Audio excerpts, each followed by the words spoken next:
আমার নবী হুদ, সুলাইমান, হারুন, মুসা, ঈসা এরা সকলেই ছিল আমি আল্লাহ আমার সন্তুষ্টি অর্জনকারী। একবার জোরে বলেন সুবহানাল্লাহ।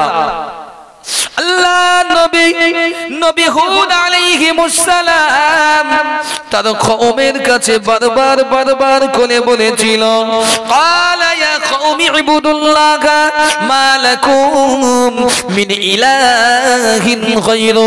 ও আমার স্বজাতি, ও আমার কওম, তোমরা শুনে রেখে দাও, খবরদার আল্লাহ পাকের আইনের বিরোধিতা করো না, আল্লাহ পাকের শরীয়তকে বিরোধিতা করো না।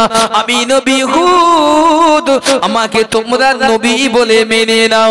আল্লাহ নবীর উম্মতিরা বলেছিল, ও আল্লাহ পাকের বান্দা হুদ, তুমি যদি নবী হবে তবে একটা আযাব, একটা গজব তুমি এনে দেখাও, আমাদের উপরে একটা গজব যদি দিতে পারো তবে আমরা নিশ্চিত তোমাকে নবী বলে মেনে নেব। এখানে যদি অনেক মানুষ আছে শুনেন, অনেক ক্ষেত্রে এমন হয় চুরি করেছে একজন আর বাটিয়ালা ধরলে একজন, হয় না? চুরি করেছে একজন আর বাটিয়ালাকে ধরতেছে একজন।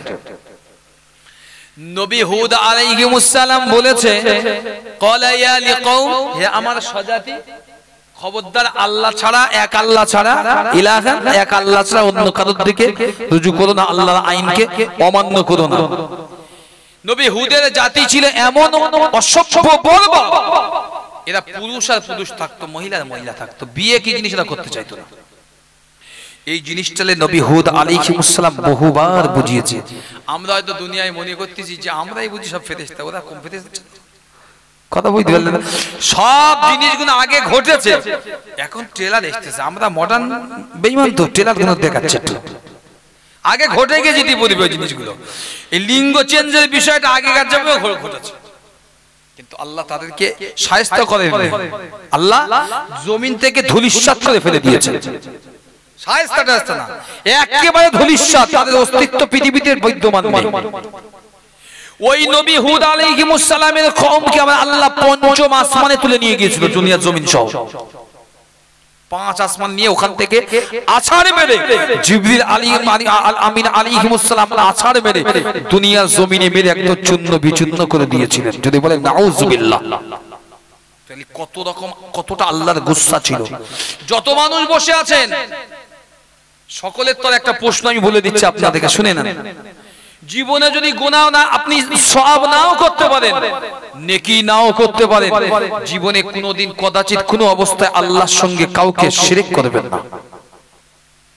নেকি করলেন না আলাদা জিনিস, খবরদার আল্লাহর সঙ্গে শিরক করবেন না কোনোদিন, কাউকে আল্লাহর সঙ্গে শিরক করবেন না কখনো। মা বাবা আমার জন্মদাতা, আর গাড়ি আমার অন্নদাতা, নাউযুবিল্লাহ, এই কথা যেন বলবেন না, মেনেও নেবেন না। সব কাজ হয়ে গেছে, বাকিটা আল্লাহর উপরে, এও বলতে যাবেন না। মনে রাখবেন, আল্লাহ রাব্বুল আলামিন তার নবীকে বলেছেন, হে আমার নবী, আমি আপনার উম্মতের উপরে বিশেষভাবে মহব্বত করি, ভালোবাসি। একবার জোরে বলেন সুবহানাল্লাহ। হে আমার হাবিব, আপনার উম্মতের জন্য কিয়ামতের ময়দানে আমি আপনাকে বেইজ্জতি করাবো না হাবিব, বেইজ্জতি করাবো না। সব নবী যেদিন থাকবে, আমি চাইবো না আমার প্রিয় নবী, আমার প্রিয় হাবিব সেদিন উম্মতের জন্য লজ্জা শর্মিন্দগি হোক, এটা আমি আল্লাহও চাই না। তাই তোমার উম্মতকেও আমি তোমার সামনে বলো, তোমার পিছনে তোমার উম্মতকে বেইজ্জতি করাবো। তবে হাবিব, তোমার উম্মতদেরকে বলে দিও তাদের ঘরে তারা যেন খবরদার একটা শিরকের গুনাহ নিয়ে না আসে। আমি আল্লাহ আমার সাথে খবরদার যেন শিরক কাউকে না করে। ইন্নাশ শিরকা লা যুলমুন আযীম, সবচেয়ে বড় গোলা হচ্ছে জুলুম, হচ্ছে আল্লাহর সঙ্গে অন্য কাউকে শিরক করে দেওয়া। আল্লাহর সঙ্গে কচি তো রোগ হয়েছে, ওষুধ খাচ্ছি, তো হ্যাঁ ভাই ওই ডাক্তার এত ভালো ওষুধ, একবার খালি কাজ। কিন্তু বান্দা যদি এটা বলতো একবারও যে ডাক্তারটার হাত যশ খুব ভালো, ঔষধ দেয়, কিন্তু সবকিছুর মালিক আল্লাহ, আল্লাহ রহম করেছে বলে সম্ভব হচ্ছে। এই লফজ জবান থেকে এই বাক্যটা বাদ হয় না বলে বান্দার জন্য শিরক পর্যায়ে পড়ে যায়। আর এই জন্যই আমাদের পরবর্তী জীবনটা ক্ষতিগ্রস্ত।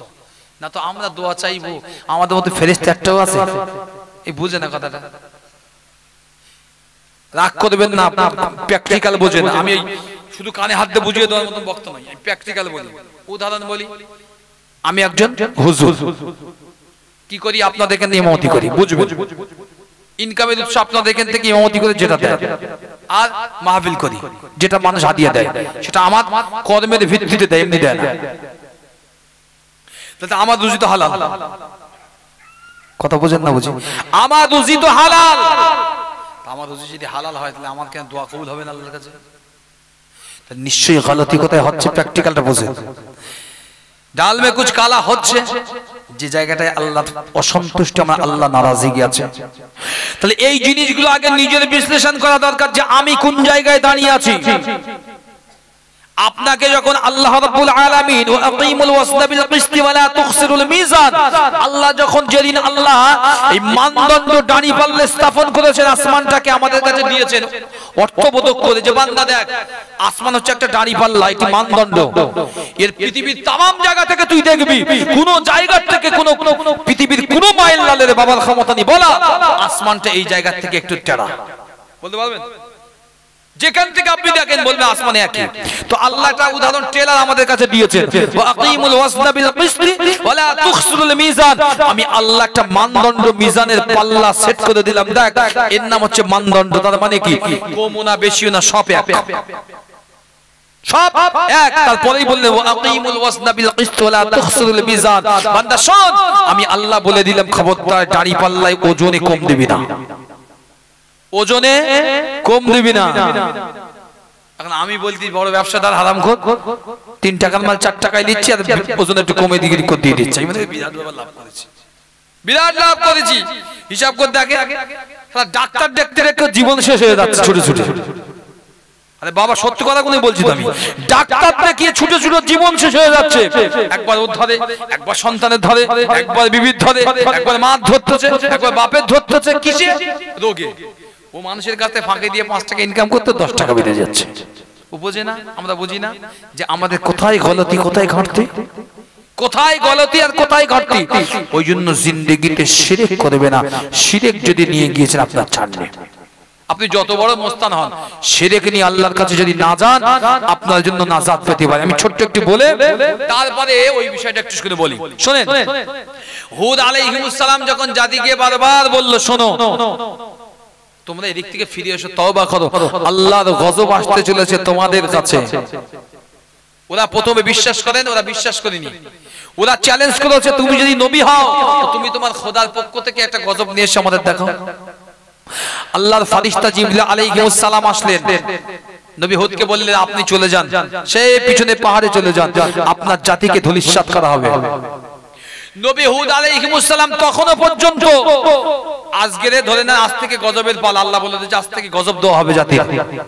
আজকে সকালেও নবী হুদ জাতির কাছে গিয়ে কান ছাড়ে বলছে, ও আমার ভাইরা, ও আমার জাতিরা, তোমরা আজকের দিনে ধ্বংস হয়ে যাবে, তোমরা ধ্বংস হয়ে যাবে। তোমরা এখনো সুযোগ আছে, আল্লাহর কাছে তওবা করে ফিরে আসো। জাতি বলতে আমরা দেখি না তোমার খোদা কিরাম শক্তিশালী, একটু আযাব দেখ। নবী হুদ পিছনে ফিরে চলে আসলো, আর কিচ্ছু করার ছিল না। যত বেলা ঘনিয়ে এসেছে সময়, আল্লাহর আসমান বিদঘুটে একদম কালো অন্ধকার মেঘে ছেয়ে গিয়েছে। আর সেই সাথে কিছু দেয়নি। গজব বলতে কি দিয়েছে? প্রথম গজব দিয়েছে কি জানেন? প্রথম গজবটা দিয়েছেন আমার আল্লাহ। শোনেন গজবের সিমটমটা শোনেন। দুনিয়া জমিনে আসমানি যে বায়ু বাতাস বলে, ওই বাতাস একদম এত পরিমাণ দিয়েছে আল্লাহ, সব ধূলিসাৎ করে দিয়েছে। একবার জড়িয়ে বলেন সুবহানাল্লাহ। যার যা প্রাপ্য ছিল সেটাই সে পেয়েছে। আর 2 নম্বরে আল্লাহ জিবরিল আলাইহিস সালাম, ইসরাফিল আলাইহিস সালাম, এরা মিকাইল আলাইহিস সালাম গিয়ে পুরো একদম ধরে জমিনটাকে তুলে নিয়ে পঞ্চম আসমানে তুলেছেন। ওখান থেকে ছুরি একদম দুনিয়ায় এসে মেরে দিয়েছে। আবার জোরে বলেন সুবহানাল্লাহ। এই চিল্লে বলেন সুবহানাল্লাহ। কর্ম যা করেছে শয়তানদের কর্মের প্রতিফলন পেয়েছে ওরা। আমরাও যদি এরকম শয়তান মুখ করি, আমাদের প্রতিফলন এই মনে হবে, হয়তো জায়গা চেঞ্জ হতে পারে, ডিসিশন চেঞ্জ হতে পারে, আলাদা বিষয় হবে। যাক, অধিকার বর্ণনা করব না। এবার আমি একটু বর্ণনা করি জান্নাত ও জাহান্নামের বিষয়, যেটি শুনলে হয়তো মনে একটু দাগ কাটলেও কাটতে পারে। একবার দরুদ শরীফ আল্লাহুম্মা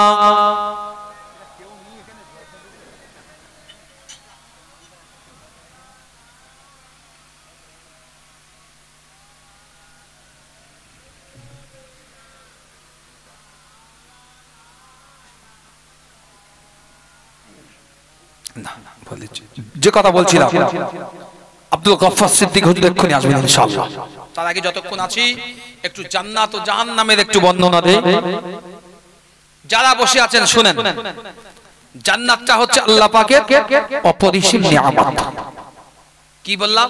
আল্লাহ অপরিসীম নিয়ামত। আপনি একটা ব্যবসা খুলেছেন, ব্যবসাটা আস্তে আস্তে বড় হয়েছে, আপনি বুড়ো হয়েছেন, সন্তানকে দিয়েছেন ব্যবসা, সন্তান চালাচ্ছে, তার সন্তান হয়েছে, সেও চালাচ্ছে, 3 পিঢ়ি 4 পিঢ়ি করে সন্তানের ব্যবসা চালাচ্ছে। তার মানে কি? নিয়ামত ও বরকত কমে না, একের পর এক কন্টিনিউয়াসলি হতেই যাচ্ছে। জান্নাত হচ্ছে এমন একটা জায়গা যেখানে একবার মানুষ প্রবেশ করলে আল্লাহর রহমত সেখানে কম হতে তার জন্য হয় না, বরং বাড়তেই থাকে, বাড়তেই থাকে, বাড়তেই থাকে। যদি বলেন সুবহানাল্লাহ। মুসলমান নওজওয়ানেরা, যুবকেরা, ছেলেরা, বাচ্চারা,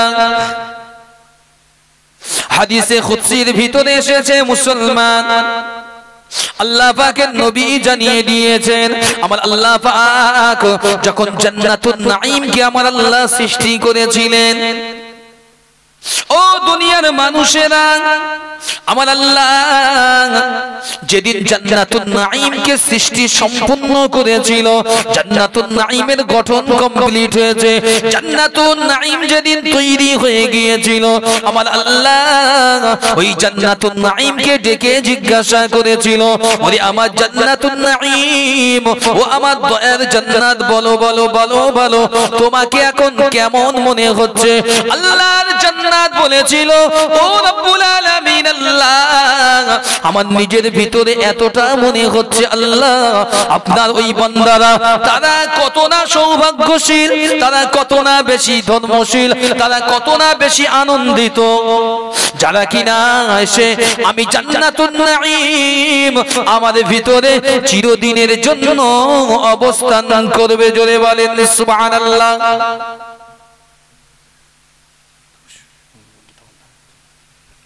আমার জান্নাত এত নিয়ামত পূর্ণ জান্নাত,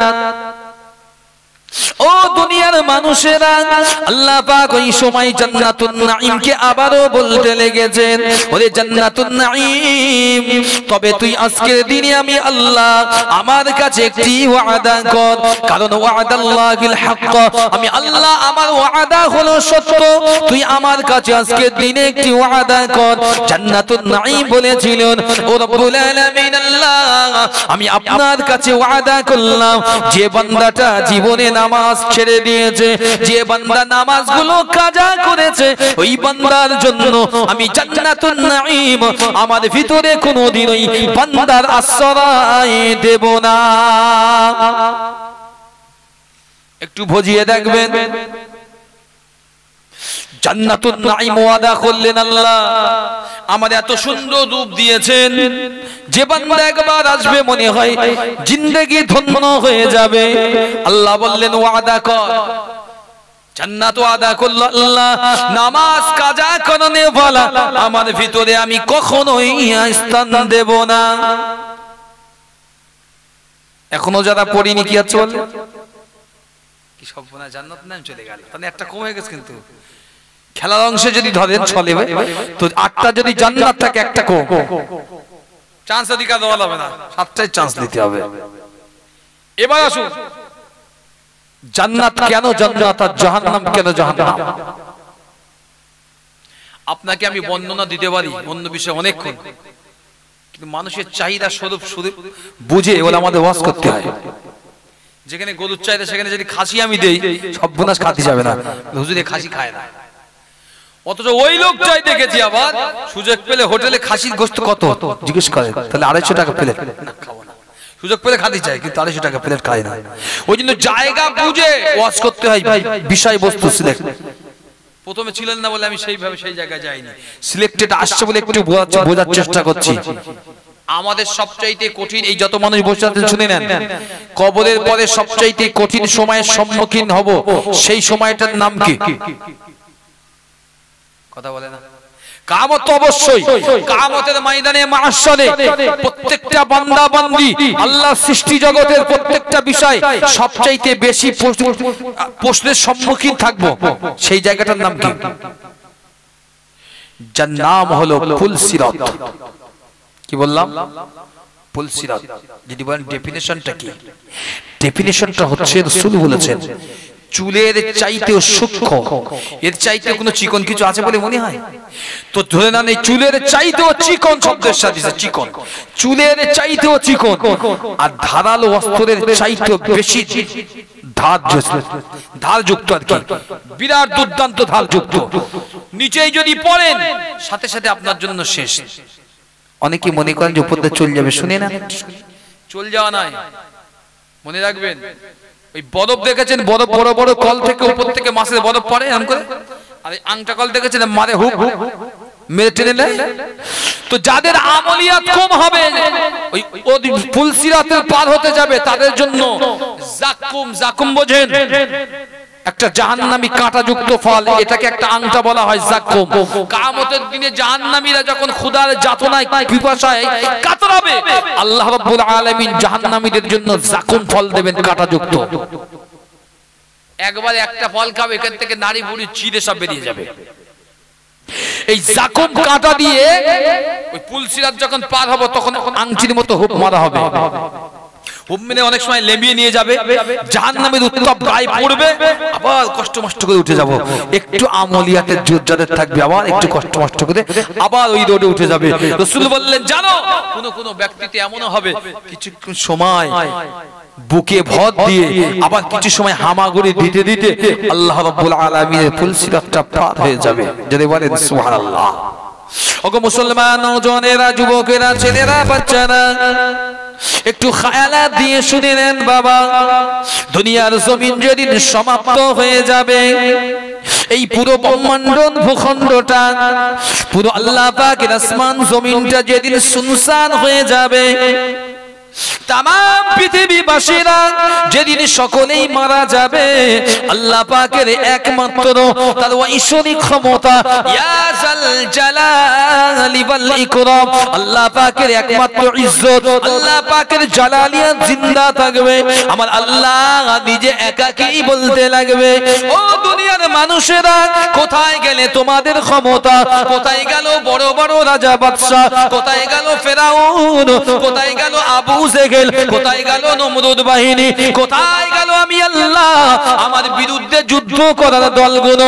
তবে শুনে রেখে দাও, কেউ আজকের পরাক্রমশালী নয়, কেউ জীবিত নাই দুনিয়ার জমিনে, একমাত্র আমি আল্লাহ, আর আমার জালালিয়াতটা আজকের দিনে ও জিন্দা রয়েছে। জোরে বলেন, আরো চিল্লে বলেন সুবহানাল্লাহ।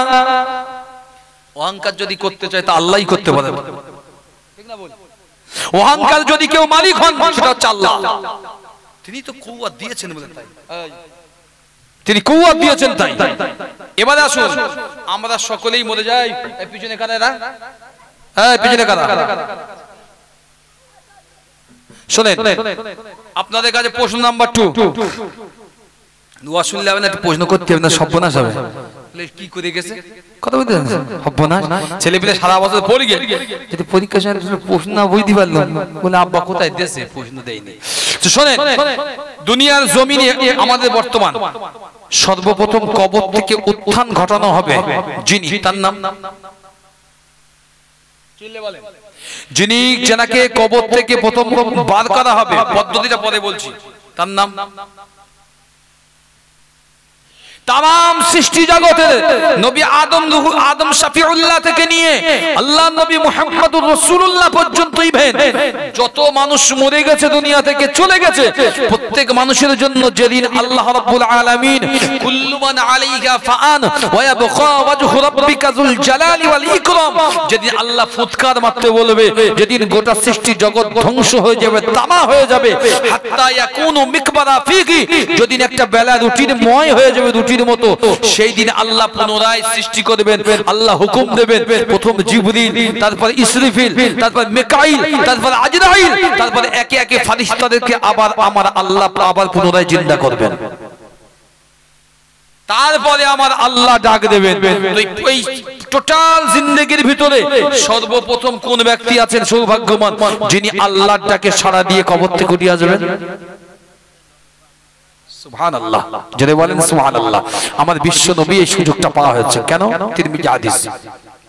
আল্লাহ নবী সাহাবীরা কানিকে জানতে চাইলেন, ইয়া রাসূলুল্লাহ ইয়া হাবিবাল্লাহ وقال يا رسول الله يا حبيب الله দুনিয়ার জমিন থেকে যখন আমাদের কিয়ামতের আসন্ন হয়ে যাবে ও আল্লাহ পাকের নবী সেদিন কে হবে কবর থেকে উত্থিত সেদিন কে হবে কবর থেকে সমাদৃত কে প্রথম ওঠানো হবে আল্লাহ পাকের মহান নবী জানিয়েছিলেন ও আমার সাহাবীরা আল্লাহ পাকের যখন গজব আসবে আল্লাহর ফেরেশতা যখন ফুৎকার মেরে দেবে সিংহায় যেদিন ফুৎকার মারা হবে গোটা দুনিয়ার জমিনটাকে আমার আল্লাহ সমতল বানিয়ে দেবে আমার আল্লাহ সেদিন উঁচু নিচু কিছুই রাখবে না পাহাড়গুলো চূর্ণ বিচূর্ণ হয়ে যাবে ও আমার সাহাবীরা সমস্ত কিছু এক ধরনের হয়ে যাবে আল্লাহ যেদিন মানুষকে পুনরুত্থান ঘটাবে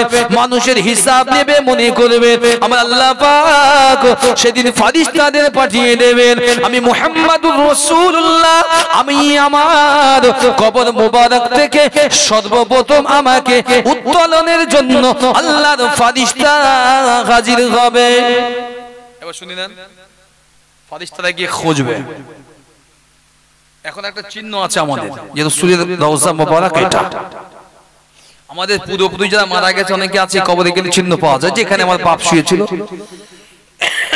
আল্লাহ রাসূল বললে যখন কিয়ামত হয়ে যাবে তখন সব এক ওয়াইদাল জিবালু সুয়িরাত ওয়াইদাল ইশারু উত্তিলাত যে পাহাড়গুলো যে আপনারা দেখেন নূরে জাবাল বড় বড় পাহাড় কিচ্ছু থাকবে না ধুলোর মতো তুলোর মতো উড়ে যাবে তুষের মতো সামনে দিয়ে ঘুরবে কীট পতঙ্গের মতো তো রাসূল বললেন যে তোমরা এই সময় দেখতে পাবে পুরো দুনিয়াটা একদম হাত্তা ইয়াকুনু মিকবারা ফি একটা বেলা রুটির মতো একদম বেলা রুটি বলতে কি বোঝেন বেলা রুটি শব্দ বুঝতে পারছেন মাইরা রুটি যখন বেলা হয়ে যায় দেখবে তার মানে কি না আছে উঁচু না আছে নিচু না আছে ছোট না আছে বড় পূর্ণাঙ্গ সুন্দর গোলাকার মানে সুন্দর আকৃতি তো সেদিন কিয়ামতের দিনে হাসরের মাঠটা হবে দুনিয়ার জমিনটা হবে সুন্দর বেলার ন্যায় আকৃতি কথা বুঝতে পারছেন এটা হচ্ছে হাদিস এবার আসুন জিবরিল আলাইহিস সালাম আসবেন এসে রাসূলের রওজা মোবারক প্রথম খুঁজে পাবেন না ফেরেশতারা আসবেন কেউ খুঁজে পাবেন না আল্লাহর কাছে আবার হাজিরা দিবেন আল্লাহ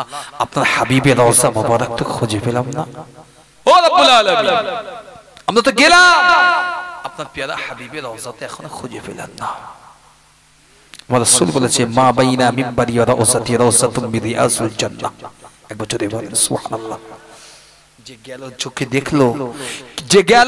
দেখলো জিয়ারত করলো সকলের জন্য আমি রাসূল আমার শাফাআতটা ওয়াজিব হয়ে গেল আরেকবার জোরে বলেন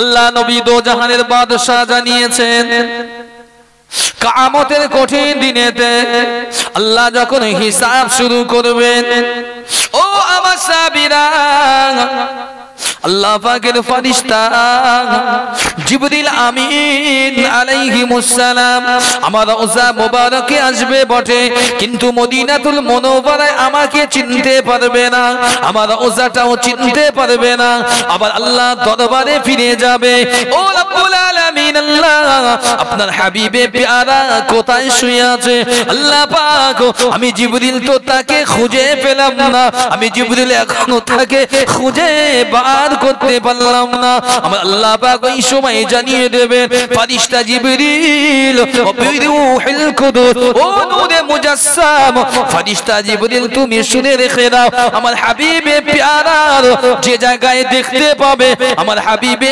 প্যারার কবর মোবারক থেকে নূরুন আলা নূর নূরের ঝুঁটি উঠতে থাকবে নূরের ঝলকানি উঠতে থাকবে সেই জায়গাটাই হলো আমার প্রিয় হাবিবে রওজা আকদাস জিবরিল আবার যাবে কিতাবের বর্ণনা আবার খুঁজে পাবে শেষমেশ আল্লাহ তারকিব দেবে জিবরিল শোনো একটা কাজ করো কি করব রব্ব আল্লাহ কানটাকে ব্যবহার করো সামিউনা শোনো কান ব্যবহার করো লাগাও শোনো কোথায় মদিনার পবিত্র ধন্য জমিনে কানটাকে দাও আল্লাহ কান দে তবে নিশ্চিত জানবেন কান দিতে দিতে যখনই যাবে দেখবে ইয়া উম্মতি ইয়া উম্মতি ইয়া উম্মতি বলে কবর থেকে আওয়াজ যেখানেই পাবেন জিবরিল নিশ্চিত হয়ে যাও ওটাই হলো আমার হাবিবে প্যারার কবর যদি বলেন সুবহানাল্লাহ চলে গেলেন কত বছর আগে। ইভেন আজকের দিনে যদি হিসাব আপনাদেরকে দাঁড়ায় 1445 বছর শেষ, কম বেশি 5,500 বছর। আল্লাহ বেহতার জানে কিয়ামত কত হাজার বছর পরে হবে। তখন রাসূল আল্লাহ বলছে না, হে ফেরেশতা জিবরিল, খুঁজে যদি না পাও কানটা লাগিয়ে দেখবে, আমার উম্মতের জন্য যে ব্যক্তি কাঁদছে সেটাই হচ্ছে আমার নবী। যদি বলেন সুবহানাল্লাহ। আল্লাহ পাকের ফেরেশতা জিবরিল আলাইহিমুস সালাম, আল্লাহ পাকের ফেরেশতা জিবরিল আলাইহিমুস সালাম, ও জানেরা নওজনেরা, আল্লাহর ফেরেশতা কান মোবারক দিয়ে মাটিতে জমিনে টাচ করবে। জমিনে শুনতে শুনতে শুনতে শুনতে এক জায়গায় গিয়ে বুঝতে পারবেন এই জায়গাতে ইয়া উম্মতি ইয়া উম্মতি উম্মতি এই শব্দ বারে বারে বারে বারে জিকির হয়। আল্লাহর ফেরেশতা হযরতে জিবরিল আমিন আলাইহিমুস সালাম মাটির উপরে একটা হাত দিয়ে নিজের নূরের হাত দিয়ে একটা বাড়ি দেবে। মাটির সাথে সাথে কবর মোবারক আমার নূর নবীর মাজারটা ফেটে যাবে। আল্লাহ নবী সাহাবা আজমাইনদের জানিয়েছেন, ও আমার সাহাবীরা, ফেরেশতা জিবরিল আলাইহিমুস সালাম এক হাত যখন আমার কবরের ধারে মারবে, উপরে মারবে, কবরটা ফেটে দুফাক হয়ে যাবে। নূরগুলো যেন উঠে এখান থেকে আল্লাহর আরশ আজিমে সরাসরি চলে যাবে। আরো জোরে বলেন সুবহানাল্লাহ। আল্লাহ পাকের ফেরেশতা জিবরিল আমিন আলাইহিমুস সালাম ওই সময় ডাক দেবে, ইয়া রাসূলুল্লাহ, ইয়া হাবিবাল্লাহ, ও গো আল্লাহ পাকের নবী, ও আল্লাহ পাকের বন্ধু, প্রিয় নবী, প্রিয় রাসূল, আপনি উঠে যান, উঠে যান, কবর থেকে উঠে পড়েন, কবর মোবারক থেকে আপনি উঠে পড়েন। আল্লাহ পাকের নবী ওই সময় কবর থেকে উঠে যাবেন। আল্লাহ নবী কবর মোবারক থেকে উঠে গিয়ে নবী আমার হাসরের ময়দানে দৌড়াতে থাকবে, ও ফেরেশতা জিবরিল, আমার উম্মতি কোথায়, আমার উম্মত কোথায়, আমার গুনাহগার উম্মত গুলোকে কি আমার আল্লাহ আমার আগে তাদের কি জাহান্নামায় দিয়ে দিয়েছে। আমার আপনার নামাজের কথা বললে কষ্ট হয়, রোজার কথা বললে কষ্ট হয়, হজের কথা বললে কষ্ট হয়, যাকাতের কথা বললে কষ্ট হয়, গরিবের মাল মেরে খাওয়ার কথা বললে কষ্ট হয়, প্রতিবেশীর জুলুম করার কথা বললে কষ্ট হয়। ও বাবা ছেলে, যে নবীর উম্মত হয়েছো বাবা, সেই নবী এমন একজন নবী, আমার আল্লাহ নবীকে সান্ত্বনা দিয়েছেন, ও আম্মাল ইয়াতীমা ফালা তাকহার, হাবিব রে, আমি কি আপনাকে এতিম অবস্থায় সাহারা দেইনি? দুনিয়ার মানুষেরা আল্লাহ নবীর বর্ণনা, আমি মুহাম্মাদুর রাসূলুল্লাহ আল্লাহ পাকের হাসরের ময়দানে দৌড়াতে থাকব, বারে বারে বলবো, জিবরিল, আমার গুনাহগার উম্মত গুলো কোথায়, তাদের কি জাহান্নামায় দিয়ে দিয়েছো? জিবরিল বলবেন, ইয়া রাসূলুল্লাহ, ইয়া হাবিবাল্লাহ, আল্লাহ তো আপনার সঙ্গে ওয়াদা করেছে আপনার উম্মতের জন্য কিয়ামতের ময়দানে আপনাকে বেইজ্জতি করাবেন না। হুজুর, আপনি চলেন, আপনি চলেন, আপনার ইলা, আপনার মাবুদ, আপনার আল্লাহ, আপনি না গেলে কিয়ামতের ময়দানে বিচার ব্যবস্থাটা আপনার জন্য শুরু করতে পারছে না। আল্লাহ নবীর হাদিস, আমি রাসূলুল্লাহ যাব কঠিন দিনেতে, আমি আল্লাহ পাকের সামনের পাঁচটা ইটে চলে যাব, একটা চেয়ার আমি রাসূলুল্লাহ আমার জন্য রাখা হবে। আল্লাহ পাক আমাকে বলবে, হাবিব, আপনি চেয়ারটাই বসে যান, আমি রাসূলুল্লাহ চেয়ারটাই বসবো না। ও দুনিয়ার মানুষেরা, কোন নবীকে পেয়েছো বাবা, কোন উম্মতি হয়েছো? আল্লাহ নবী সহিহ বুখারীর বর্ণনা, আল্লাহ যখন বলবে হাবিব আপনি চেয়ারটাই কেন বসেন না, আল্লাহ নবী একটা হাত মোবারক রাখবে আর বলবে আল্লাহ আমি চেয়ারে বসবো না, তবে হাতটা রেখে দিলাম কিয়ামতের ময়দানে যেদিন সব নবীগুলো ইয়া নফসি নফসি করবে আমার কি হবে আল্লাহ, সেদিন আল্লাহ নবী বুঝিয়ে দেবে আল্লাহ আমাকে সম্মান দিয়েছে, সম্মানওয়ালা নবী করেছে, সেই সম্মানওয়ালা নবীর জন্য চেয়ার, ওই চেয়ারে আমি কোনোদিন বসবো না। একবার জোরে বলেন, আরো চিল্লে বলেন সুবহানাল্লাহ। ও দুনিয়ার মানুষেরা, আমার নবী জানিয়ে দিয়েছেন আল্লাহ ওই চেয়ারে আমি বসবো না, আল্লাহ যদি চেয়ারে আমি বসে যাই আমার গুনাহগার উম্মত উম্মতিরা যখন মিজানের ডানি পাল্লায় যেদিন নেকিগুলো আর বদির ওজন করা হবে, فأما من ثقلت موازينه فهو في عيشة راضية وأما من خفت موازينه فأمه خاوية وما أدراك ما هي نار حامية।